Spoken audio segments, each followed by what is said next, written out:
ভোর 5টায় চলে এলাম ধানবাদ প্ল্যাটফর্মে। আজকে আমরা ঝাড়খণ্ড থেকে কলকাতায় ফিরব কোল্ডফিল্ড এক্সপ্রেসে। আমাদের আজকের জার্নি এসি চেয়ার কার বগিতে। ধানবাদ থেকে ট্রেন ছাড়লো ঠিক 8 মিনিট লেটে। আজকের জার্নি মাত্র 4 ঘন্টা 35 মিনিটের।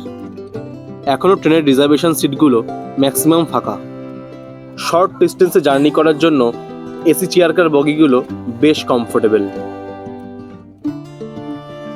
এরপর বাইরে তাকিয়ে সানরাইজের অপরূপ দৃশ্য দেখলাম। গান শুনতে শুনতে কখন চোখটা বন্ধ হয়ে গেছিল তা নিজেও জানি না। এরপর চা খেতে খেতে আমরা পেরিয়ে এলাম ঝাড়খণ্ডের বরাকর নদী। ট্রেনে বসেই করে নিলাম আজকের ব্রেকফাস্ট।